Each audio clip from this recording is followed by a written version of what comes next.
Good evening, praise Lord. परमेश्वर का धन्यवाद करते हैं सुंदर शाम के लिए, जब एक बार फिर से प्रभु ने मौका दिया। और आज एक बहुत खास दिन है, आज मॉन्डी थर्सडे का दिन है और इसे बोलते हैं परमेश्वर की ओर से एक नियम मिलने का दिन। हालेलुया। और इस दिन में प्रमुख दो घटनाएं हुई और एक घटना थी, प्रभु यीशु मसीह ने प्रभु भोज तैयार करवाया था और अपने चेलों के साथ लास्ट सफर लिया। और एक, उन्होंने खाने से पहले या उस समय में अपने चेलों के पैर धोए। ये दो चीजें बहुत महत्वपूर्ण आज के दिन में हुई, इनके बारे में हम चलेंगे, बातें करेंगे। उससे पहले हम लोग एक वचन को पढ़ते हैं, मत्ती रचित सुसमाचार उसके पहले अध्याय और उसके 20 और 21 पद में यीशु मसीह के बारे में कुछ लिखा है, जिसे हम नॉर्मली क्रिसमस पे पढ़ते हैं, पर मैं आज इसे आपके साथ बांट रहा हूँ। यहाँ लिखा हुआ है 21 पद में कि तेरी पत्नी मरियम गर्भवती होगी, पुत्र जनेगी और तू उसके पुत्र का नाम यीशु रखना, क्योंकि वह अपने लोगों का उनके पापों से उद्धार करेगा। यह सब इसलिए हुआ कि जो वचन प्रभु ने भविष्यद्वक्ता के द्वारा कहा था वह पूरा हो। आमीन। हमने देखा यीशु मसीह के नाम का क्या अर्थ है। परमेश्वर अपने लोगों का उनके पापों से उद्धार करता है। आइए प्रार्थना के साथ आज की इस पाक इबादत को शुरू करें। Thank you father, thank you, the Lord of Lords, the King of all kings, the Alpha, the Omega, Jesus Christ of Nazareth. Thank you, Lord, Holy Spirit. खुदावंद आज की इस इबादत को आपके हाथों में सौंपते हैं। पिता, नाम बनाम एक एक परिवार के लिए हम सामर्थ को, कल्याण को और परमेश्वर आपकी असीम शांति को मांग लेते। खुदावंद, हर एक शोक आनंद में बदल जाए और हर एक विलाप नृत्य में बदल जाए। प्रभु, हम धन्यवाद करते हैं, प्रार्थना करते हैं इस इबादत को पवित्र आत्मा इसमें अगुवाई करिए, सहायता करिए और लोगों को मिनिस्टर करिए। प्रभु, लोगों से बातचीत करिए और उन्हें परमेश्वर सॉल्यूशंस दीजिए जिन चीजों से होके गुजर रहे हैं। खुदावा, हर हिस्सा प्रभु एक आशीष का कारण बने और हर चीज से खुदावंद आपके नाम को महिमा मिले, यीशु मसीह का नाम महिमा पाए। धन्यवाद के साथ सब कुछ आपके हाथों में सौंपते हैं। प्रभु, आप बढ़े और हम घटने वाले हो सके, यीशु मसीह के नाम से मांगते हैं, आमीन। Praise the Lord. Worship team के साथ हम लोग वर्शिप में चलेंगे।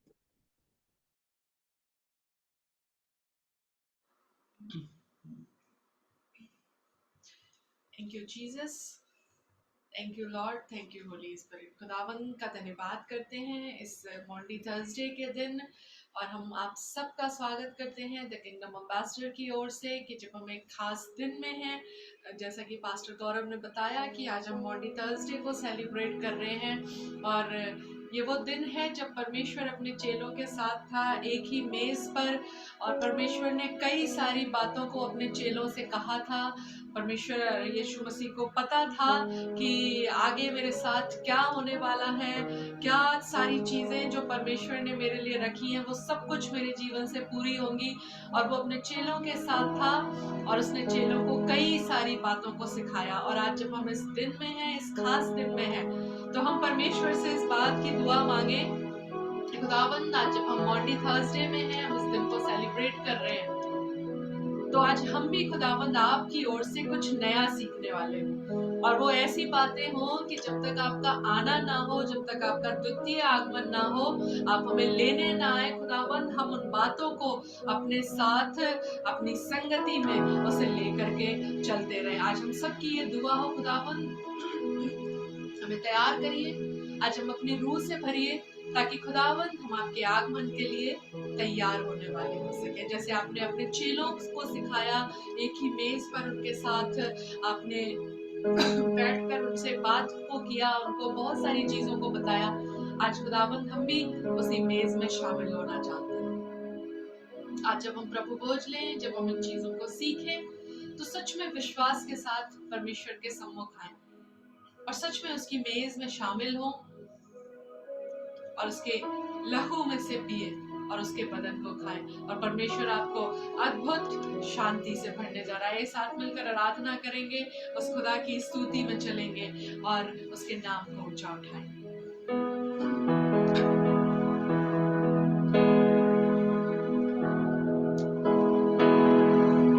डरो मत, मैं हरदम साथ हूँ, छोड़ूंगा कभी नहीं,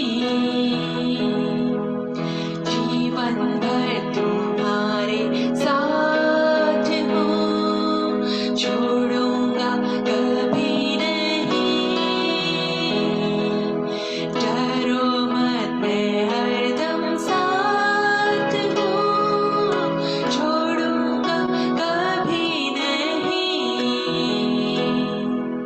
जीवन भर तुम्हारे साथ हूँ, छोड़ूंगा कभी नहीं, नहीं कभी नहीं, नहीं कभी नहीं, जीवन भर तुम्हारे साथ हूँ, छोड़ूंगा कभी नहीं।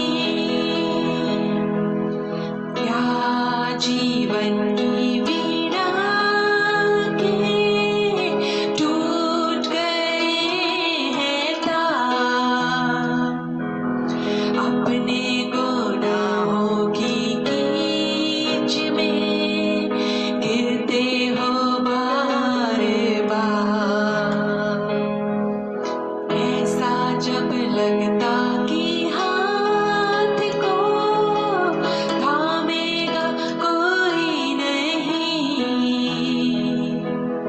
उस घड़ी में हरदम साथ हूँ, छोड़ूंगा कभी नहीं, नहीं कभी नहीं, नहीं कभी नहीं, मन भर तुम्हारे साथ हूँ, छोड़ूंगा कभी नहीं, क्रूस पर तुम्हारे दुखों को मैंने उठाया है, तलवारी पर मैंने अपना लहू बहाया है, ऐसा जब लगता है कोई भी साथ खड़ा नहीं,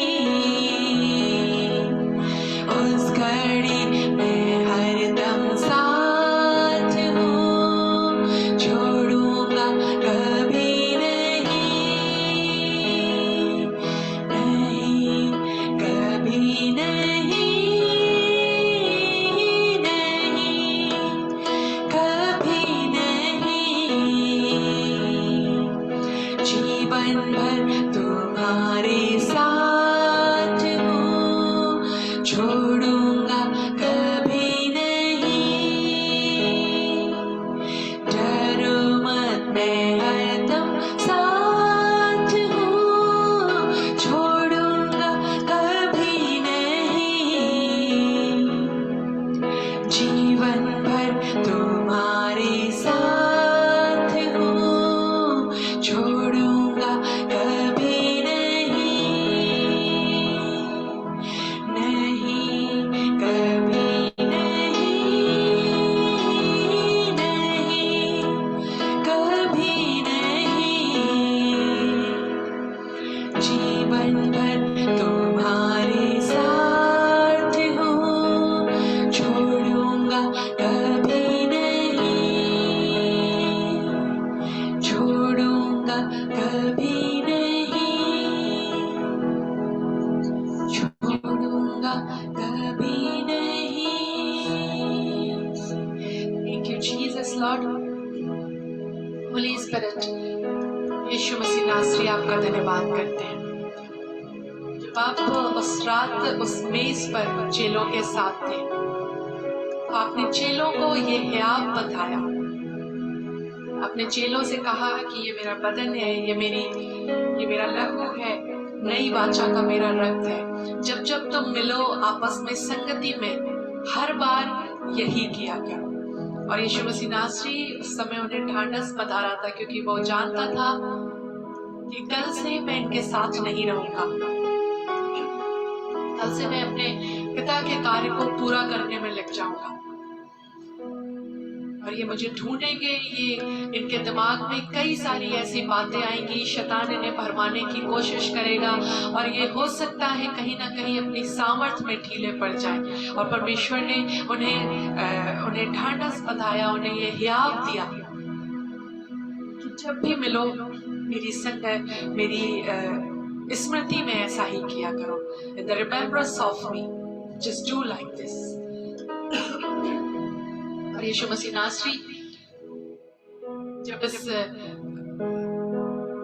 संसार से स्वर्ग में गए, तो वो अपने पवित्र आत्मा को चेलों के लिए और हर एक विश्वास करने वाले के लिए छोड़ कर गए, और उन्होंने कहा कि मैं तुम्हें एक सहायक दिए जाता हूँ। और आज परमेश्वर हमसे भी इस बात को कह रहा है कि डरो मत, मैं हरदम साथ हूँ, मैं तुम्हें कभी नहीं छोड़ूंगा। जब जब तुम अपनी गुनाहों में पड़ते हो, जब जब तुम अपने पाप में वापस जाते हो, मेरा लहू तुम्हें संभाल कर रखेगा, क्योंकि मैंने कलवरी पर अपने उस लहू को बहा दिया है। मैंने क्रूस पर तुम्हारे लिए सब कुछ सह लिया है, और मैंने सबसे बड़ा इनाम तुम्हें दिया है, जो मेरा बदन है, मेरा लहू है। जब जब तुम इसमें खाते हो, इसमें से पीते हो, तो अपने गुनाहों से छूटते जाओगे।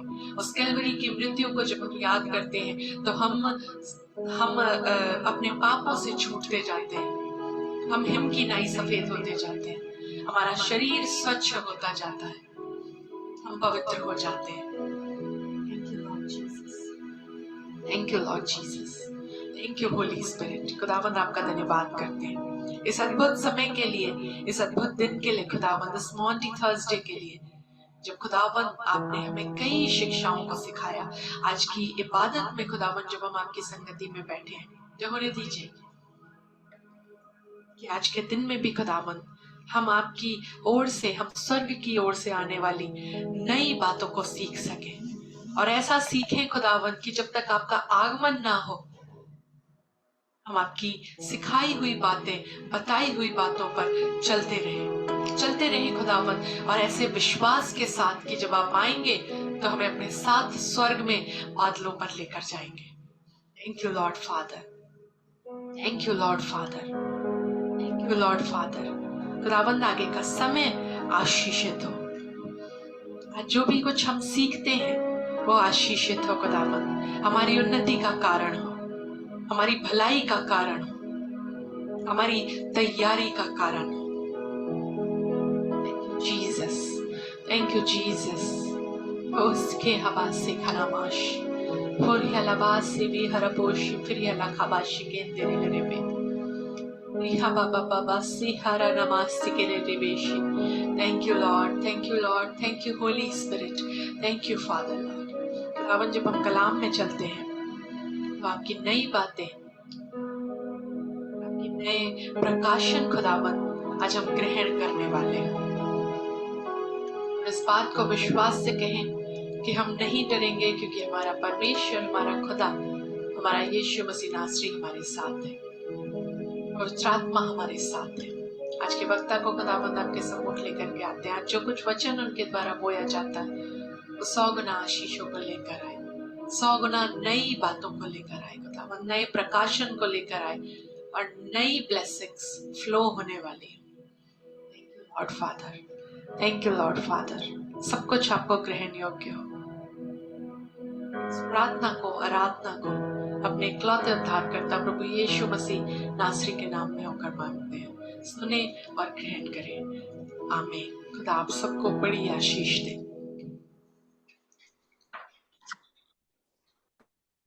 आमीन।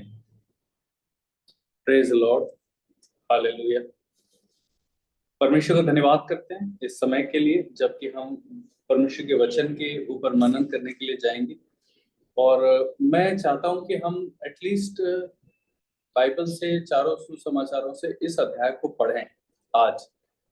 तो हमें ये बात समझ में आएगी कि एक्चुअली क्या क्या घटित हुआ था। फिर हम देखते हैं कि प्रभु किस ओर संकेत हमें करते हैं। सबसे पहले हम निकालेंगे मत्ती रचित सुसमाचार और इसका 26वां अध्याय।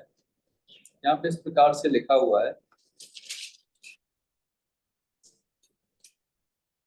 17 पद में लिखा हुआ है, अखमीरी रोटी के पूर्व के पहले, अखमीरी रोटी के पर्व के पहले दिन चेले यीशु के पास आकर पूछने लगे, तू कहाँ चाहता है कि हम तेरे लिए फसह खाने की तैयारी करें?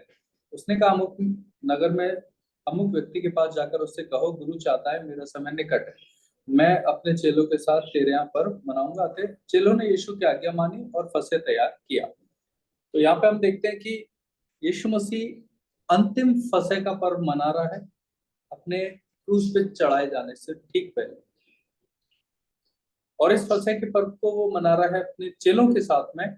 और एक इंतजाम को हम यहाँ देखते हैं। यीशु मसीह के चेलों को ये लग रहा था कि कैसे हम तैयारी करें, कहाँ पे तैयारी करें। तो यीशु मसीह ने कहा कि कुछ घड़ी ऐसी है जिनमें हमें सब कुछ करना होता है, पर कुछ घड़ी परमेश्वर के उद्देश्य के लिए होती है जिनमें हमें सब कुछ तैयार किया हुआ होता है। हालेलुया। इनको कोई अटारी सजानी नहीं पड़ी, इनको कोई इंतजाम ज्यादा नहीं करने पड़े, इनको सब कुछ रेडी दे दिया गया। बस इन्हें अपना कुर्बानी लेके आनी थी और खाना तैयार करना था।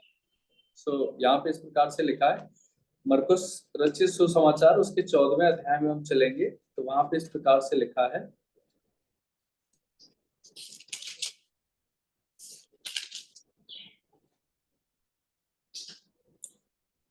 14 अध्याय 12वें पद से पढ़ रहा हूं मैं आपके साथ। अखमीरी रोटी के पर्व के पहले दिन, जिसमें वे फसह का बलिदान करते थे, उसके चेलों ने उससे पूछा, तू कहाँ चाहता है कि हम जाकर तेरे लिए फसह खाने की तैयारी करें?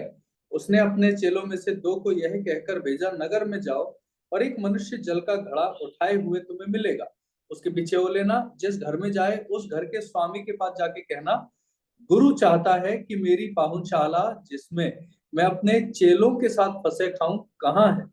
तो वह जो घर का मालिक है तुम्हें एक सजी सजाई अटारी, तैयार की हुई अटारी दिखा देगा, वहां हमारे लिए तैयारी करो। चेले निकलकर नगर में आए, जैसा यीशु मसीह ने उनसे कहा था उन्होंने वैसा ही पाया और फसह तैयार किया। जब सांझ हुई तो वो 12 के साथ आया। जब वे भोजन कर रहे थे तो यीशु ने उनसे कहा, मैं तुमसे कहता हूँ, तुम में से एक मुझे पकड़वाएगा। उन पर उदासी छा गई और वे एक एक करके एक दूसरे से कहने लगे, क्या वो मैं हूँ, क्या वो मैं हूँ? उसने उनसे कहा, वह 12 में से एक है जो मेरे साथ थाली में हाथ डालता है। क्योंकि मनुष्य का पुत्र तो जैसा उसके विषय में लिखा है जाता ही है, परंतु उस मनुष्य पर हाय जिसके द्वारा मनुष्य का पुत्र पकड़वाया जाता है। यदि उस मनुष्य का जन्म ना हुआ होता तो उसके लिए भला होता। एक 22वें पद में प्रभु भोज के बारे में लिखा है, जब वे खा ही रहे थे तो उसने रोटी ली और आशीष मांगकर तोड़ी और उन्हें दी और कहा, लो यह मेरी देह है। फिर उसने कटोरा लेकर धन्यवाद किया और उन्हें दिया, और उनमें से सबने पिया। और उसने उसे कहा, ये वाचा का मेरा वो लहू है जो बहुतों के लिए बहाया जाता है। मैं तुमसे सच कहता हूँ, दाख का रस उस दिन तक फिर कभी ना पीऊंगा जब तक परमेश्वर के राज्य में नया ना पीऊं। फिर वे भजन गाकर बाहर जैतून के पहाड़ पर गए। इसके बाद पतरस के इनकार की भविष्यवाणी लिखी हुई है और 32वें पद में लिखा हुआ है, गतसमनी में प्रार्थना। और जब ये प्रार्थना कर रहे थे तो वहीं पे ये पकड़े गए। हालेलुया। सो एक छोटी सी दुआ करते हैं, उसके बाद में हम आगे बढ़ेंगे। पिता, हमारी सहायता कर कि हम तेरे वचन को पढ़ें। जब इसे हमने रीड किया है तो प्रभु हमारी सहायता करके ये हमसे बात करे, हमारे मन में, हमारे जहन में, हमारी याददाश्त में बैठ जाए। प्रभु हमें समझ आने वाला हो सके और इन शिक्षाओं को हम सीखने वाले हो सके। पिता प्रभु, हमारे हृदय को खोल दीजिए और एक उपजाऊ भूमि की तरह ये वचन का बीज उस पर पड़ने और 100 गुना फल लाने वाला हो सके। यीशु मसीह के नाम में आमीन। हालेलुया। आमीन। सो फसह के बारे में सबसे पहले हम लोग को मालूम है फसह की शुरुआत कब हुई थी। उत्पत्ति की किताब के बाद निर्गमन की किताब है और उसके 12वें अध्याय में हम देखते हैं यीशु मसीह का जो वचन है, वहां पे हम देखते हैं, वहां लिखा हुआ है कि परमेश्वर ने मूसा से बात करी, मिस्र को पूरी तरह से तोड़ दिया, मिस्र के देवताओं को परमेश्वर ने दंडित किया। और आपको याद है ना मिस्र में क्या हुआ था? मिस्र के जो फिरौन थे उन्होंने कहा था कि जो इजराइल के लड़के हैं उनको नील नदी में डुबा देना। सबने पढ़ा है, सबको मालूम है। और नील नदी में डुबोए गए, बस मूसा बच गया किसी तरीके से, है ना। उसी नील नदी में से, जिस नील नदी में एकदम हाहाकार मचा हुआ था, सारे बच्चे मारे जा रहे थे, उसी से नजात देने वाला निकल के आया, जिसका नाम मूसा था। और मूसा का मतलब है पानी में से निकाला गया। और बाद में जो इजराइल के परमेश्वर की संतानें जो मारी गई डुबो के, परमेश्वर ने उसका न्याय किया। आपने ध्यान दिया इस बात पे? बाइबल बताती है जो 10 प्लेग या 10 महामारी या 10 विपत्ति आई मिस्र के ऊपर, उनमें से एक थी नील नदी का पानी लहू हो जाना, और कोई उसे पी ना सका। और जब तक मूसा ने दुआ नहीं करी, नील नदी और सारे जलाशयों का पानी कैसा हो गया? लाल हो गया, और वो खून रहा, लाल ही रहा। हालेलुया। परमेश्वर ने वहां पे क्या किया? अपने लोगों का जो बदला है वो लिया। Praise the Lord. हम एक और चीज देखते हैं कि मिस्र के लोग क्या करते थे, फिरौन क्या करता था, वो इजराइल के लोगों से कठिन परिश्रम करवा रहा था और उनको बहुत ज्यादा पीड़ित होना पड़ रहा था, बिल्कुल चैन नहीं थी, आराम नहीं था। और परमेश्वर ने आखिरी में जब वो जा रहे थे तो परमेश्वर ने इसका भी इंतजाम किया, कहा जाओ और एक एक पड़ोसी से गहने मांग लेना। उन्होंने जाके मांगा, और जिसके पास जो सोना था, चांदी था, पीतल था, वो सब उन्होंने इजराइल के मांगने वाले लेडीजों को, जेंट्स को दे दिया। और जो मजदूरी उनकी लूटी गई थी, या जहां जहां उनको बेगारी में काम कराया गया था, वो सब का हिसाब किताब हुआ वहां। हालेलुया। और इसी प्रकार से इन 10 विपत्तियों को हम एक एक करके देखते हैं कि मिस्र क्या करता था, उन पर कोड़े मारता। इसराइल के लोगों को बहुत कोड़े मारे जाते थे, उनको बहुत ज्यादा सताया जाता था। हम देखते हैं कि बाद में क्या हुआ, वहां पे फफोले निकले, फोड़े निकले, बड़े बड़े फोड़े निकले। और जो कोड़े इजराइल ने खाए थे, परमेश्वर के बच्चों ने खाए थे, उसका भी परमेश्वर ने वहां पे न्याय किया। एक बहुत जबरदस्त, एक बहुत सामर्थी न्याय परमेश्वर का उस मिस्र में दिखाई देता है उन 10 विपत्तियों के दौरान। जब सारा हिसाब क्लियर हो गया, चुकता हो गया, उसके बाद में फिर परमेश्वर ने उनसे कहा कि मैं मौत का फरिश्ता भेज रहा हूं। मैं आपसे इस बात को एक भविष्यवाणी के तौर पे कह रहा हूं, अगर आप यीशु मसीह पर विश्वास करते हैं और जिंदा खुदा की आराधना करने वाले उसके भक्त हैं, तो परमेश्वर चैन नहीं लेगा जब तक आपकी पाई पाई का हिसाब चुकता ना करवा दे। हालेलुया। वो एक एक चीज का हिसाब जब तक नहीं लेगा, मैं नहीं कह रहा हूं भविष्यवाणी के तौर पे, ये बाइबल से पढ़ के ही आपको मैं बता रहा हूं। परमेश्वर ने वहां कहा कि जब तक तू पाई पाई ना चुका दे, छूटने नहीं पाएगा। हालेलुया। सो जिन्होंने आपसे फाइट कर रहे हैं, जो लोग, या जो परमेश्वर के लोगों को कुचल रहे हैं, अन्याय कर रहे हैं, उसके विषय में हमें कुछ करने की जरूरत नहीं है। हमें प्रार्थना करनी है, माफ करना है। अगर अपने शत्रु को किसी परिस्थिति में देख रहे हैं तो उसकी सहायता करें। हालेलुया। यही करना है हमें, और धीरज रख के इंतजार करें। बाकी काम परमेश्वर बहुत अच्छी रीति से करेगा। इजराइल के लोग 400 साल गुलामी में रहे। 400 साल के बाद परमेश्वर जब उतर के आया, तो क्या वो कुछ भूल गया था? नहीं, वो कोई भी चीज नहीं भूला। एक एक चीज याद थी परमेश्वर को, और इसलिए उसने मौत का फरिश्ता भेज के और उनके सब पहलौठों को मार दिया। क्यों मार दिया? क्योंकि यहाँ पहलौठा सताया जा रहा था। बाइबल कहती है इजराइल मेरा जेठा है। हालेलुया। बड़े बेटे को सता रहे थे, इसलिए वहां पे सारे बड़े बेटे मार ही डाले परमेश्वर ने। हालेलुया। सो क्या मेरे और आपके लिए संदेश क्या है? यीशु मसीह वो चट्टान है, जो कोई इस पे गिरेगा वो टूट जाएगा, पर जिसके ऊपर ये चट्टान गिरेगी उसको चकनाचूर कर देगी। हालेलुया। टूटने का मतलब है जब हम यीशु मसीह में विश्वास करते हैं तो हमारा जीवन परमेश्वर तोड़ देता है। हम बाइबल कहती है, गीत भी गाते हैं, घोंसले को बार बार तोड़कर उसने, तो हमारे को कंफर्ट जोन से बार बार परमेश्वर निकालता है। कुछ ना कुछ लाइफ में ऐसा होता है ना, पास्टर गोल्डी ने कल बताया, मैं देख रहा था, मेरे को भी बड़ा इमोशनल था वो। हम सब को बहुत हृदय में छुई उनकी गवाही कि परमेश्वर किस तरीके से कार्य करता है। जब वो गवाही दे रहे थे तो ऐसा लग रहा था कि मेरी मिनी टेस्टिमनी चल रही है। हालेलुया। और क्या बताया उन्होंने कि ये तकलीफें होती है हमारी जिंदगी में और ये परमेश्वर क्या करता है, तोड़ता है, क्योंकि जब तक वो तोड़ेगा नहीं तब तक वो उपयोग नहीं कर सकता। So God has to break us. हमें तोड़ना परमेश्वर के लिए जरूरी है। कोई फाइनेंशियली टूटता है, खुदा उसकी जिंदगी को फिर से खड़ा करता है। जैसे मूसा के विषय में लिखा हुआ है, मूसा 40 साल का होके लगभग लगभग राजा बनने ही वाला था, वो अगला फिरौन होने ही वाला था। और उसी समय क्या हुआ, परमेश्वर ने उसके दिल में इतनी ज्यादा हलचल पैदा कर दी, इतना ज्यादा, कोई आवाज नहीं आई थी। कोई आवाज आई थी क्या? नहीं। बाइबल में लिखा हुआ है कोई आवाज नहीं आई थी, उसके हृदय में अपने इजरायली भाइयों के लिए जलन उठी, ऐसा लिखा हुआ। परमेश्वर ने उसके हृदय में इतनी ज्यादा वाइब्रेशंस को पैदा कर दिया कि वो अपने महल में कंफर्टेबल नहीं फील कर रहा था। निकल गया वहां से, इजराइल के लोगों के पास गया, बोला तुम तो भाई भाई हो, क्यों ऐसे लड़ रहे हो? ओके, अच्छा। कि फिर उसने देखा कि एक इजरायली को एक मिस्री मार रहा है, उसने उस मिस्री को मार डाला। और जब उसे लगा कि अब पकड़े जाएंगे तो वो वहां से भाग गया। मैं प्रार्थना करता हूँ इस बात की कि हम में से बहुतों की जिंदगी में आज यीशु मसीह इस तरह से काम करे कि हम खुदा के कलाम के लिए अपने अंदर इतने जलने लगे कि हम अपने कंफर्ट जोन से बाहर आ जाए। जो शर्म का बाड़ा हमारे चारों तरफ है उससे हम बाहर आ जाए। जो लालच की दीवारों में हम फंसे हुए हैं उनसे हम बाहर आ जाए और निकल आए उस अनुग्रह के सिंहासन के पास में। हालेलुया।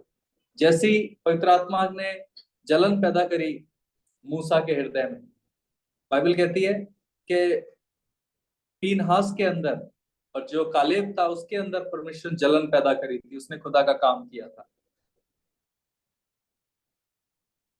एलिया कहता है मुझे यहोवा के विषय में जलन हुई। दो चेले माउस के रास्ते पे जा रहे थे और वो कहते हैं जब वो हमसे बात कर रहा था तो देखो हमारे दिल में जलन पैदा हुई। हालेलुया। हम इस जलन को खुदा से मांगे, खुदावन हमारे हृदय जलने लगे परमेश्वर के भवन की धुन से, उद्धार की धुन से, परमेश्वर के कलाम की मनादी की धुन से, परमेश्वर की सुसमाचार की सेवकाई की धुन से हमारे हृदय जलने लगे। हालेलुया। उसके बाद में ही परमेश्वर क्या करेगा, हमें इस्तेमाल कर सकता है। उससे पहले इस्तेमाल करना पॉसिबल नहीं। जैसे वो बता रहे थे भैया कि क्या हुआ, खुदा, लेडीज आंटी कह रही थी यीशु मसीह जिंदा है। आंटी कह रही थी, वो स्वीपर आंटी, वो क्या बता रही थी कि वो जिंदा है। वो कह रही थी चंगे हो जाएंगे, ठीक हो जाएंगे, सब बढ़िया हो जाएगा। और वो तमाम तरह की बातें बोलती जा रही थी, वो पोंछा लगाती जा रही थी, झाड़ू लगाती जा रही थी। हालेलुया कि खुदा ने उसको इस्तेमाल किया। और उस समय उनके विवेक में बात आ रही थी कि मैं तो ऐसा नहीं हूँ। और लास्ट में उसने कहा कि अरे यार ये बुजुर्ग हैं, इनको ठेस ना पहुंचे, चलो इनकी बात मान ही लेते हैं। और कम से कम 5-10 मिनट उस आंटी की बात करने के बाद इन्होंने मानी। और वो उस आंटी की बात नहीं थी, पर वो हामी पवित्र आत्मा ने भरवाई। इतनी जलन पैदा हो गई कि अरे ठीक है मैं नहीं मानता, ठीक है ये जो है कन्वर्जन करते हैं, ठीक है ये सारी चीजें हो जाती हैं। और जो भी उनके दिल में ख्याल थे उन सब ख्यालों के ऊपर उन्हें हाँ बोलनी पड़ गई। हालेलुया। उनके हृदय में वो आग आ। आज मैं दुआ करता हूँ यीशु मसीह के नाम से कि मेरे और आपके दिल में वो आग आ जाए, ताकि हम यीशु मसीह की बात के लिए राजी हो जाए। उससे क्या, खुदाबंद तेरी मर्जी हो। वो आग आना बहुत जरूरी है। हमें उसके लिए गीत भी गाते हैं, फिर से वो आग बरसा दे। कभी हमारा हृदय जल उठा था यीशु मसीह के लिए और हमने डिसीजन ले लिया था। बड़े बड़े डिसीजन जो भी हम लेते हैं, चाहे वो बैप्टिज्म का हो, चाहे वो किसी मीटिंग में जाने का हो, चाहे खुदा को अपना उद्धारकर्ता स्वीकार करने का हो, इन सब के लिए वो स्वर्गीय आग चाहिए। हालेलुया। वो डिवाइन फोर्स चाहिए जो हमारे विवेक के ऊपर बैठ जाए, जाके सारे सवाल, सारी याददाश्त, सारे इतिहास के ऊपर जाके बैठ जाए और वहां पे जाके हमसे वो करवा दे जो हमारे उद्धार के लिए जरूरी, जो हमारे कल्याण के लिए जरूरी है। हालेलुया, आमीन। सो हम यहाँ पे इस चीज को हमने देखा कि परमेश्वर इस बात को कह रहे हैं कि क्या हुआ है, वहां पे पर्व का समय है और पर्व के समय यीशु मसीह क्या कह रहे हैं कि फसह तैयार करो, अंतिम फसह मैं मनाऊंगा। ओके, अब हम देखते हैं कि जब वहां से निकले तो मौत का फरिश्ता भेजा गया, तो क्या हुआ था। परमेश्वर ने कहा था कि भाई जितने लोग खा सकते हैं उस हिसाब से बलिदान करना, और अगर घर छोटा है तो 2-3 घर मिलके एक मेमना बलिदान करना, उसके लहू को दरवाजे, डोर पोस्ट पे, दरवाजों के ऊपर लगा देना, अलंगों पे लगा देना, और मौत का फरिश्ता आएगा और जहां खून लगा देखेगा उनको छोड़ के चला जाए। हालेलुया। जिन घरों में वो खून को देखेगा लगा हुआ, छोड़ के चला जाएगा। मेमने को भून के तुम लोग कड़वे साग पात के साथ खा लेते, यही कहा था। ये जो फसह है इसका मतलब था पास ओवर। मौत का फरिश्ता आया और जहां जहां खून लगा था उन दरवाजों को, उन चौखटों को, उन परिवारों को लांघ के आगे चला गया, उनको टच नहीं किया। हालेलुया। और यीशु मसीह इस आखिरी फसह को मनाने वाले थे क्योंकि वो अब खुद फसह बनकर आए थे और अगले दिन उनकी कुर्बानी होने की तैयारी थी। हालेलुया। और ये फसह बड़ा इंपॉर्टेंट, इसलिए इंपॉर्टेंट है क्योंकि वो फसह तो हर साल बना जाता था, पर ये फसह एक ही बार में समस्त मानव जाति के लिए सदा सदा के कल्याण और उद्धार के लिए होने वाला था। इसलिए ये जो अंतिम फसह है ये बहुत ज्यादा इंपॉर्टेंट है। Praise the Lord. सो हमें समझ में आया कि ये फसह का दिन है। फसह का दिन क्यों मनाया जाता है? क्योंकि पास ओवर है, वो मौत का फरिश्ता आया और खून लगे इजराइल के जो घर थे उन्हें छोड़ के चला गया और सब घरों के पहलौठे उसने मिस्र में मार दिए थे। और यही हमारे और आपके साथ भी होता है। जब हमारे दिलों में यीशु मसीह के लहू को हम रिसीव करते हैं, हमारे परिवार में, हमारे हृदय में, उस लहू से क्या होता है कि मौत का फरिश्ता तो दुनिया में घूमता ही रहता है, पर वो आपको छोड़ के चला जाए। वो कह रहा है न दिन को रोग से, न उस मरीज से जो दिन दोपहरी में उजाड़ती है तुमको कुछ हानि होगी। कह रहा है न दिन को धूप से, न रात को चांदनी से तुम्हें कुछ हानि होगी। क्यों? मेमने का लहू लगा है। वो मौत का फरिश्ता घूमता रहेगा, लेकिन वो उन घरों को छोड़ के, उन लोगों को छोड़ के चला जाएगा, लांग जाएगा।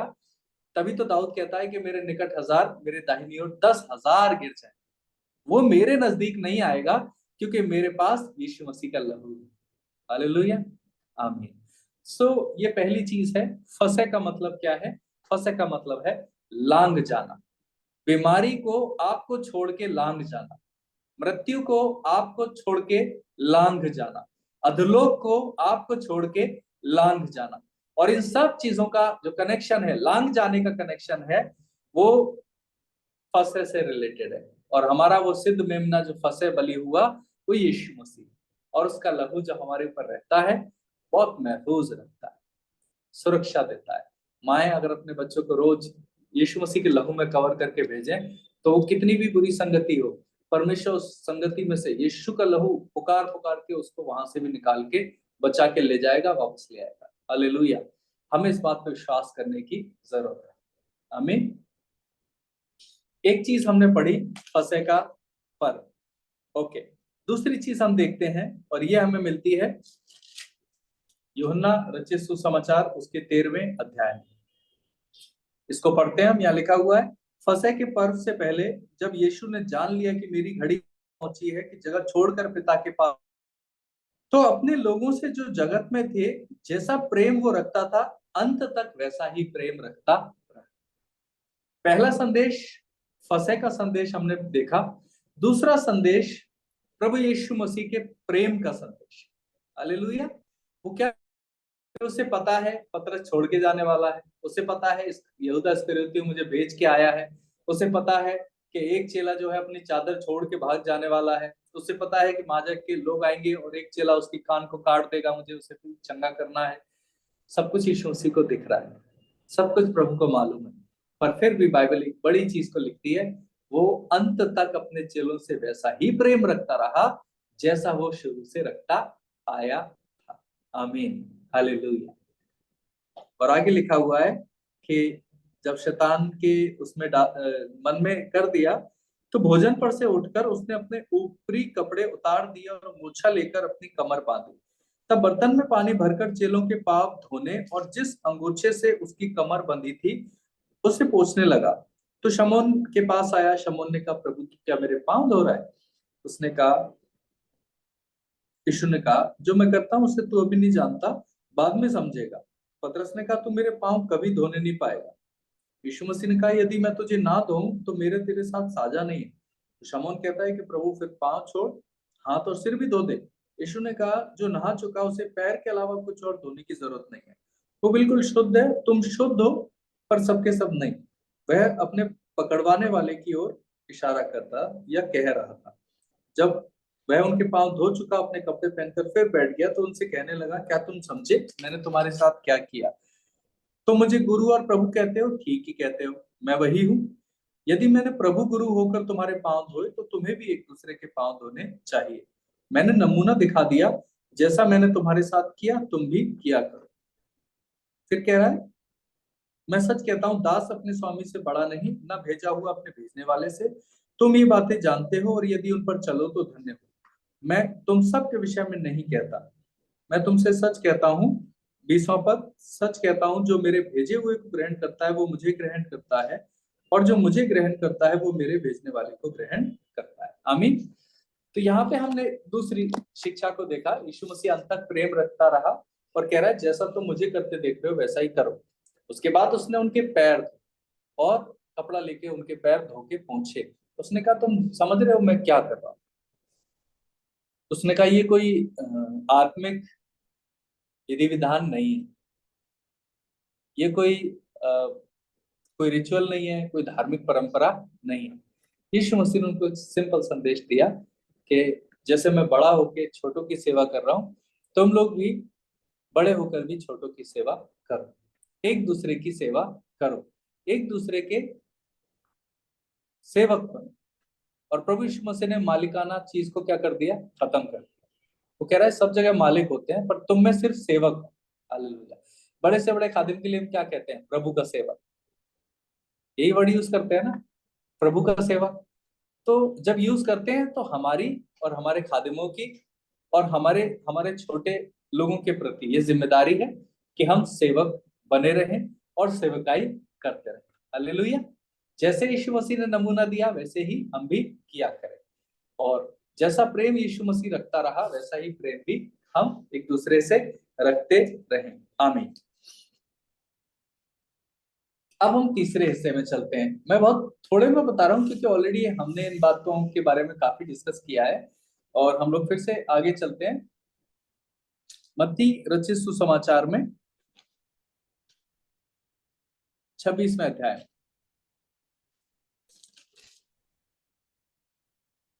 प्रभु भोज के विषय में यीशु मसीह ने एक बात कही, मैं उसके ऊपर आपका फोकस लेके जाना चाहता हूँ। जब वे खा रहे थे तो यीशु ने रोटी ली, 26वें पद से आपके साथ पढ़ रहा हूँ, आशीष मांगकर तोड़ी और चेलों को देकर कहा, लो खाओ, ये मेरी देह है। फिर कटोरा लेकर धन्यवाद किया और उन्हें देकर कहा, तुम इसमें से पियो, ये वाचा का मेरा वो लहू है जो बहुतों के लिए पापों की क्षमा के निमित्त बहाया जाता है। मैं तुमसे कहता हूं कि दाख का ये रस उस दिन तक नहीं पीऊंगा जब तक तुम्हारे साथ अपने पिता के राज्य में नया ना पीऊं। फिर वे वचन गाकर जैतून पहाड़ पर चले। प्रभु यीशु मसीह ने यहाँ पे एक चीज दी। उन्होंने कहा, लहू और लहू और मांस। उसने कहा, मेरे मांस में सहभागी हो, मेरे लहू में सहभागी हो। और यीशु मसीह ने अपना बदन दे दिया ताकि उसके बदन के द्वारा जो जो काम पूरे हुए, जब हम उसके बदन में शरीक हों तो हमारे लिए भी ऑटोमेटिकली वो सारे काम पूरे हो जाए। आमीन। यीशु मसीह के हाथ में कीलें ठोकी गई, उसके माथे के ऊपर लिखा गया यहूदियों का राजा, और उसके पांजर घोंपा गया, उसके पैरों में भी कीलें ठोकी गई। तो ये सब हमारे लिए उसके बदन में शरीक होने के द्वारा पूरा हो जाता है। हालेलुया। अब हमें कांटे की वो से होके गुजरने की जरूरत नहीं है, क्योंकि यीशु मसीह के साथ जुट गए। बाइबल कहती है, हम उसकी मृत्यु के साथ जुट जाएं तो उसके जी उठने के साथ भी अवश्य ही जुट जाएंगे या उसके साथ में शामिल हो जाएंगे। हालेलुया। तो हम जब उसके बदन में शरीक होते हैं तो उसके 39 कोड़ों में भी शरीक होते हैं। आमीन। वो जो कोड़े उसने खाए उनमें शरीक हो जाते हैं और वहां से हमें चंगाई मिलती है। और प्रभु जैसे पतरस ने 2 उसके 28 में भी कहा कि उसी के कोड़े खाने से हम चंगे हुए। हालेलुया। सो हमें उसके बदन में शरीक होना बहुत ज्यादा जरूरी है।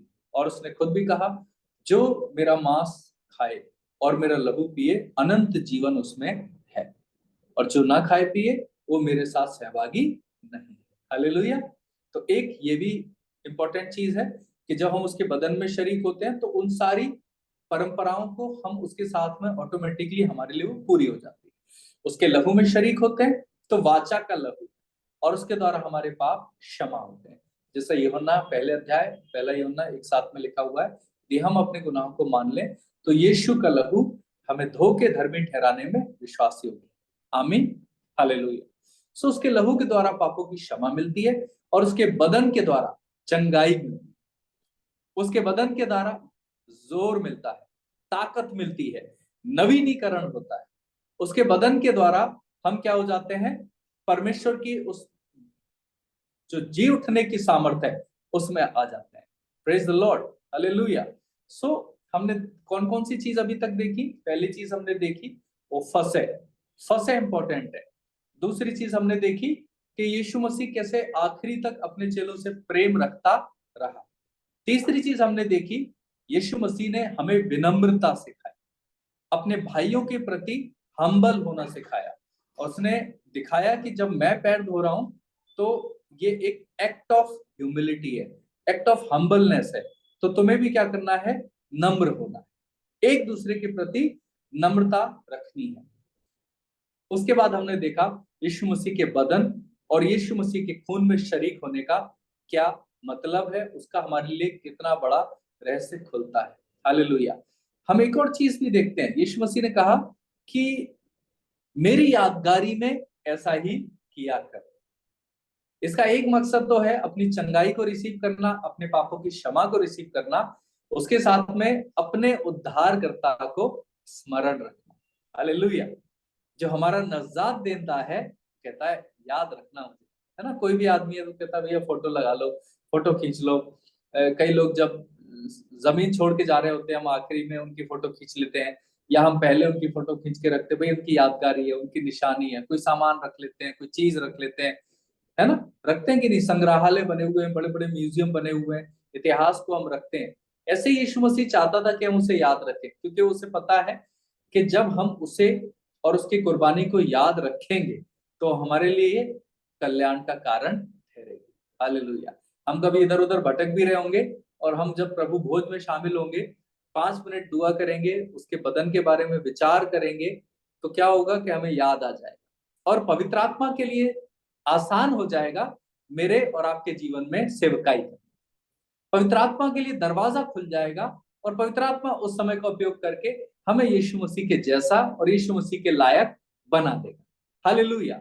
तो इसलिए यीशु मसीह ने कहा मेरी यादगारी में ऐसा ही किया करो। आपने इस बात पे ध्यान दिया? यीशु मसीह ने कहा मेरी यादगारी में ऐसा ही किया करो।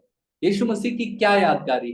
उसका आना, हालेलुया, उसका बपतिस्मा लेना, उसका पवित्र आत्मा से भर जाना, उसका वचन के द्वारा शैतान की परीक्षाओं को पास कर लेना, उसका अद्भुत रीति से मुर्दों को जिंदा करना। मेरी यादगारी में यही किया करो। जब आप उसके खून उसके बदन में शरीक हों तो अवश्य पवित्र आत्मा से दुआ करें, यीशु मसीह को याद दिला, यीशु मसीह की बातें याद दिला। पवित्र आत्मा सहायता कर। पवित्र आत्मा, किसी ने मुझे सताया वो तो मुझे याद आ रहा है, पर यीशु मसीह मेरे लिए सताया गया वो मुझे याद दिला। किसी ने मुझे ठोकर खिलाई वो मुझे बार बार याद आ रहा है, पर यीशु मसीह मेरे लिए सलीब लेके ठोकर खा के उस गुलगुता के रास्ते पे गिरा और वो उठा और फिर गिरा फिर उठा, और उसने इतनी तकलीफ उठाई, ये मुझे याद करने में तो सहायता। किसी ने मेरे को परेशान किया, मैं उसे गुनाह को माफ करने में बड़ा अनकंफर्टेबल हूँ, माफ नहीं कर पा रहा हूँ, आगे नहीं बढ़ पा रहा हूँ, पर पवित्र आत्मा जब मैं इस लहू में, इस बदन में शरीक हो रहा हूँ, तो मेरी सहायता कर कि मैं याद कर सकूं। उसने क्रूस पे लटके लटके भी कहा था, हे पिता इन्हें क्षमा कर, हे पिता इन्हें क्षमा कर, हे पिता इन्हें क्षमा कर, क्योंकि नहीं जानते क्या करते हैं। खुदाबंद, जब यीशु मसीह तूने इस रीति से माफ किया, तो हम भी खुदाबंद उस रीति से माफ करना सीख सकें, और उसकी यादगारी के द्वारा पवित्र आत्मा के लिए रास्ता खुलता है, और फिर होली स्पिरिट हमारी गलतियों को सुधारता है। हालेलुया, हालेलुया, आमीन। एक और जो मैसेज हमें मिला, वो क्या मिला कि यीशु मसीह ने हमें इस बात को सिखाया है कि उसकी यादगारी में करना है, क्योंकि जितना हम उसकी बातों को याद रखेंगे, जितना उनको बार बार जाएंगे, उतना ही हमारा विश्वास बढ़ेगा। रोमियो 10:9, विश्वास सुनने से, सुनना यीशु मसीह के वचन से होगा। विश्वास करने वाले के लिए सब कुछ हो जाए। जब यीशु मसीह कह रहा था मेरी यादगारी में तुम बदन में और लहू में शरीक होना, तो वो क्या कर रहा था?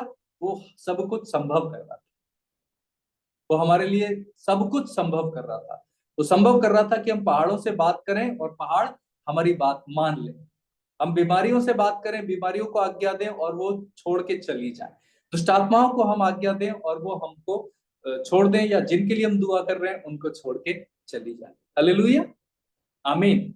यीशु मसीह का ये कहने का अर्थ है, मेरी यादगारी में ऐसा ही किया करो। Praise the Lord. आज हम उसमें शरीक होंगे, शामिल होंगे, और वो बड़ा आनंद का, बड़े छुटकारे का और बड़ी सामर्थ का प्रतीक है।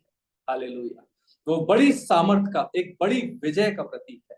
यीशु मसीह का बदन और यीशु मसीह का लहू, उसमें शामिल होना। उसके साथ जब हम शामिल होते हैं, तो उसके मौत में से जी उठने में शामिल होते हैं। हालेलुया, एक मृत्युंजय की सामर्थ में हम शरीक होते हैं। हालेलुया, और एक बहुत बड़ी आशीष मेरे और आपके लिए है। आमीन। एक और चीज जो आज के दिन में हुई, अब मैं उस आखिरी हिस्से पे आ गया हूं। यीशु मसीह के पकड़वाए जाने से ठीक पहले यीशु मसीह गसमनी के बाग में गए। हमने पढ़ा वो किद्रोन नाले के पार गए एक बारी में, और हमने पढ़ा कि वो जैतून के पहाड़ पे भजन गाने के लिए गए, या भजन गाने की जगह पे गए, और वहां पे वो गए हैं, तो फिर उनका मन व्याकुल हो गया। और यीशु मसीह वहां पे क्या कर रहे हैं कि चेलों को लेकर गए, फिर 3 चेलों को लेकर आगे गए, और फिर उनसे थोड़ा सा और आगे गए, और फिर प्रार्थना करने लगे। और बाइबल बताती है कि उनका जो पसीना है वो लहू की बूंद के समान और लहू की बूंद के साथ टपक रहा था। यीशु मसीह का पसीना गिर रहा था, यीशु मसीह का लहू टपक रहा था, और यीशु मसीह बहुत ज्यादा वेदना में व्याकुल होकर कह रहे थे, पिता हो सके तो ये प्याला मुझसे टल जाए। ये बात जितनी आसान है ना कहनी, और जितनी भी आसान है मेरे और आपके लिए सुननी, उससे 1000 गुना ज्यादा कठिन है इसके मर्म को अपने हृदय में ग्रहण करना। जमीन और आसमान का परमेश्वर जो सब कुछ सह रहा है, सहता आया और आगे भी सहने वाला है, वो इस परिस्थिति में कह रहा है कि मेरे सहने के बाहर है, हो सके तो ये प्याला मुझसे टल जाए।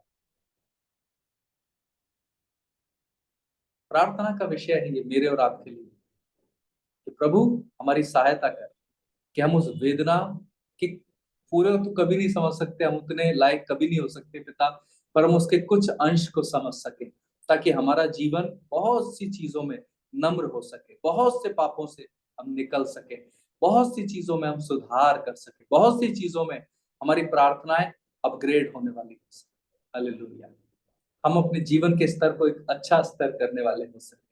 प्रभु आपके इस वेदना का मर्म हम समझ सके। और उसमें यीशु मसीह ने चेलों से एक बात कही थी। 40वें पद में मैं आपसे इसको पढ़ रहा हूं।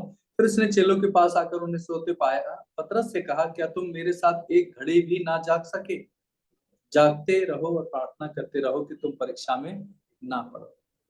जागते रहना मतलब सावधान रहना, प्रार्थना करते रहना मतलब प्रार्थना करते रहना। प्रार्थना करते रहना परीक्षा में पढ़ने से बचने के लिए जरूरी है। बहुत बार मैं परीक्षा में पढ़ा प्रार्थनाहीनता की वजह से। मैंने एक जीवन जिया कुछ दिन जब मैं प्रार्थना नहीं कर रहा था, बहुत सीरियस नहीं था बाइबल को लेके, और फिर उसके बाद मैंने देखा कि मैं एक परीक्षा में पढ़ा, चारों खाने चित पड़ा। फिर मेरे को याद आया, अरे प्रभु ने कहा था जागते और प्रार्थना करते रहो, परीक्षा में ना पड़ो। अब तो मैं परीक्षा में गिर गया, टेम्पटेशन में गिर गया। क्यों गिर गया? क्योंकि मैंने उसकी बात नहीं सुनी। उसने कहा था प्रार्थना करते रहना ताकि परीक्षा में ना पड़ो। हम लोग सिर्फ इसलिए प्रार्थना करते हैं अलग अलग मकसद से, पर एक बड़ा मकसद जो प्रभु ने दिया, परीक्षा में ना पड़े, इसके लिए प्रार्थना फायदेमंद है। या यूं कहें, जब हम प्रार्थना में बने रहते हैं तो परीक्षा में गिरने के चांसेस ना के बराबर। हालेलुया।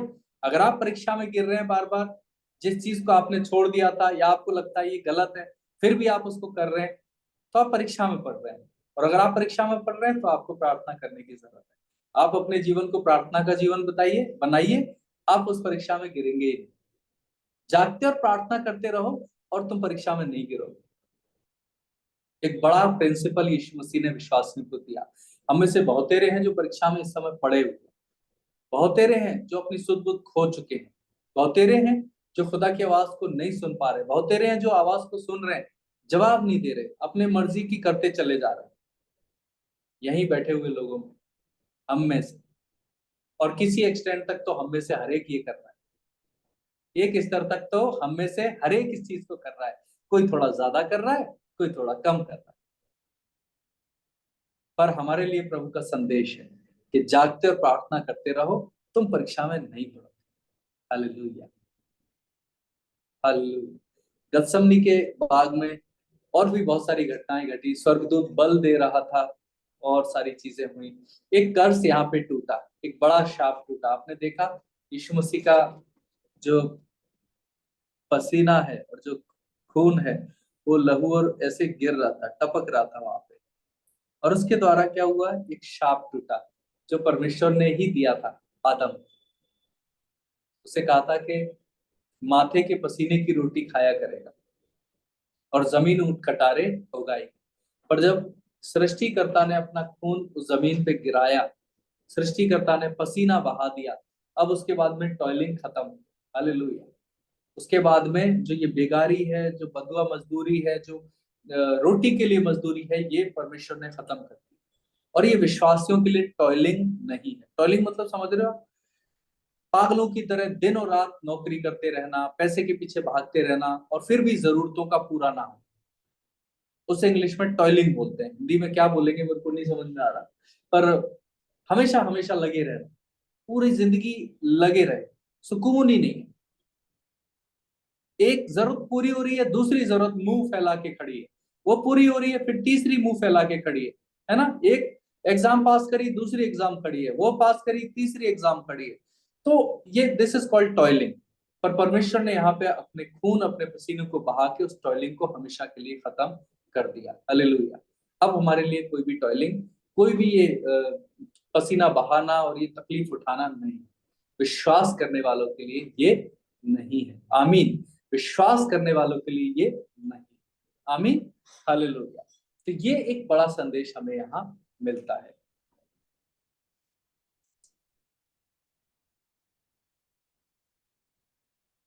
और यहाँ पे हम देखते हैं आखिरत में, जो ये मॉन्डी थर्सडे का दिन है, रात का समय है, और उस समय में वो लोग आ जाते हैं और यीशु मसीह को पकड़ लेते हैं। आपने एक चीज नोटिस करी, इस मॉन्डी थर्सडे में इतनी वेदना में दुआ कर रहा है यीशु मसीह, और चेलों के पास आके देख रहा है, अरे कोई मेरे को सहारा दे दे, और चेले तीनों सो रहे हैं। फिर वो गया दुआ करने, फिर आया, दूसरी बार भी चेले सो रहे थे, फिर गया दुआ करने, सेम वर्ड्स में प्रेयर करी, फिर आया, फिर देखा तीनों चेले सो रहे हैं, सारे चेले सो रहे हैं, और वो कितनी तकलीफ में है। उसके बावजूद जब लोग उसे पकड़ने आए, और जो महायाजक उसका शत्रु बना बैठा और उसका जो है उसको पकड़ने आया, उसके कान को उसने, पतरस ने काट दिया तलवार से। यीशु मसीह ने उस वेदनाओं को सहने के बाद भी, उन सब चीजों के दौरान, उसके कान को चंगा कर दिया। हालेलुया। किसके कान को चंगा किया? क्या किसी भक्त के कान को चंगा किया? नहीं, शत्रु के कान को चंगा कर दिया, पकड़ने वाले के कान को चंगा कर दिया। हालेलुया। यहां से यीशु मसीह ने एक और संदेश दिया। यीशु मसीह चंगाई के द्वारा कोई बिजनेस नहीं करता है। यीशु मसीह चंगाई के द्वारा कोई बार्गेनिंग नहीं करता है। फ्रीली, स्वतंत्र है, वो परमेश्वर है, इसलिए वो चंगा करता है। हालेलुया। जब किसी बीमार के लिए आप दुआ करते हैं तो परमेश्वर परमेश्वर है, सिर्फ इसलिए वो चंगा करेगा, इस विश्वास के साथ प्रार्थना करें और वो चंगा जरूर करे। आमीन। He will heal. कई बार लोग आपसे सवाल करेंगे, भैया हम हमारे बीमारी है, तो आप कहेंगे भैया हम दुआ कर दें, तो कहेगा कि बिल्कुल पास्टर गोल्डी की टेस्टिमनी, हम सबके सामने सवाल आ जाता है। लोग मेरे से भी पूछते हैं, भैया आप बीमार है दुआ, मैं कहता हूँ भैया प्रार्थना होगी ठीक हो जाएंगे। तो बोले क्या हमें मसीह बनना पड़ेगा? मैं कहता हूँ बिल्कुल भी नहीं, क्योंकि लोग इसलिए चंगाई नहीं चाहते क्योंकि उनको लगता है कि अगर चंगाई मिल गई तो हमें मसीह बनना पड़ेगा। पर हम उस जगह पे प्रार्थना करें, पिता इसको चंगाई चाहिए, आप चंगा करिए। प्रभु आप चाहते हैं तो चंगाई के साथ इसको उद्धार भी कीजिए। हालेलुया। उस दिन पास्टर गोल्डी की मम्मी ठीक हो गई होती, पर वो काम सिर्फ अकेला हुआ होता तो क्या उस काम का कोई फायदा होता? 2007 में उनकी मां को जीवन दान मिला, लेकिन 22-23 में आके फिर उन्हें इस शरीर को छोड़ना था। उस समय तात्कालिक दुख से वो बच गए, लेकिन कभी ना कभी तो अलगाव का दुख झेलना ही था। पर वो चंगाई फायदेमंद कब साबित हुई? उस चंगाई से परमेश्वर की महिमा कब हुई? उस चंगाई से मनुष्यों को कब लाभ मिला? जब परमेश्वर ने उनके हृदय में पश्चाताप को और परमेश्वर के विश्वास को पैदा किया। हालेलुया। जब उनकी आंख खुली कि अगर मेरी मां चंगी हो गई तो ये चंगा करने वाला कौन है, इसके विषय में जानूं मैं, इसके भवन में जाऊं मैं, इसके आत्मा से भरा जाऊं मैं। हालेलुया। और तब वो काम सफल हुआ। उनका जिंदा होना कितने लोगों के जिंदा होने के लिए एक वरदान बन गया। हालेलुया। एक आश्चर्य कर्म सिर्फ एक आश्चर्य कर्म रह सकता है, या एक आश्चर्य कर्म एक वरदान में तब्दील हो सकता है। हालेलुया। एक आश्चर्य कर्म वरदान में तब्दील हो, हम हर आश्चर्य कर्म के साथ इस दुआ को जरूर से करें। हालेलुया। इसी संदेश के साथ हम लोग दुआ में चलेंगे, और मैं विश्वास करता हूं कि ये जो मॉन्डी थर्सडे की सर्विस है, संदेश है, आपको जरूर से समझ में आया होगा फसह के पर्व के बारे में, और यीशु मसीह ने किस तरीके से अपना मांस और अपना लहू दिया, वो हमारी चंगाई, हमारे पापों की आजादी और यादगारी के लिए, ताकि हम विश्वास में बढ़ सकें, हम चीजों में बढ़ सकें, अंश अंश करके प्रभु में बदल सकें। और हमने देखा कैसे प्रभु यीशु मसीह ने चेलों के पांव धोए, नम्रता का एक बड़ा गहरा पाठ हमको सिखा के गए। हालेलुया। उसने बोला मालिक मालिक कुछ नहीं, सब सेवक। हालेलुया। और जहां सेवक ज्यादा होंगे वहां पे दिक्कत नहीं होगी, क्योंकि एक सेवक इधर उधर हो भी गया तो दूसरा आ जाएगा। पर अगर मालिक ज्यादा होंगे तो हमेशा सेवक की शॉर्टेज होगी, और मालिक की जरूरत कम होती है, सेवकों की जरूरत ज्यादा होती है। हालेलुया। प्रभु कहता है पके खेत बहुत है, मजदूर बहुत थोड़े हैं। मालिक तो ठीक है, पर मालिक खेत थोड़ा ना काटेगा, खेत के लिए तो मजदूर चाहिए, और मजदूरों की संख्या हमेशा ज्यादा चाहिए। तो प्रभु कहता है पिता से विनती करो कि मजदूर भेज दे। हालेलुया। और हमें ये दुआ करनी है, प्रभु मजदूर भेज दे, हमें मजदूर बना। Thank you Jesus, thank you Father God, thank you Lord Holy Spirit. प्रभु तेरे सरल कलामों के लिए, तेरे सरल बातों के लिए, परमेश्वर तेरे सरल स्वभाव के लिए, तेरे प्रेम के लिए, खुदावंत तेरे बलिदान के लिए, हम प्रभु हाथ उठाकर कहते हैं thank you Jesus, thank you Jesus, thank you master, thank you holy spirit. Father we worship lord. मंडली की सहायता कर कि प्रभु जो मकसद तूने हमारे जिंदगी में रखे हैं वो पूरे हो सके। प्रभु जब हम आज की आगे की चीजों में शरीक होते हैं, परमेश्वर बहुत जोर से भर, बहुत जोरावर कर दे, छोटे से छोटा 1000 हो जाए, और परमेश्वर जो दुर्बल से दुर्बल हम में है, हमारे बीच में है, वो एक सामर्थी राष्ट्र बन जाए। यीशु मसीह नासरी के नाम सबसे दुर्बल एक सामर्थी राष्ट्र बन जाए, यीशु मसीह के नाम में प्रार्थना करते खुदावंद। हर एक बीमारी, हर एक दुर्बलता यीशु मसीह के नाम से छोड़कर जाने वाली हो, पूरी आजादी, पूरा छुटकारा यीशु मसीह के नाम में मांगते हैं। सब बातों में आपको धन्य कहते हैं, महिमा देते हैं, यीशु मसीह के नाम से। Amen, amen, hallelujah. Praise the Lord, praise the Lord, God bless you.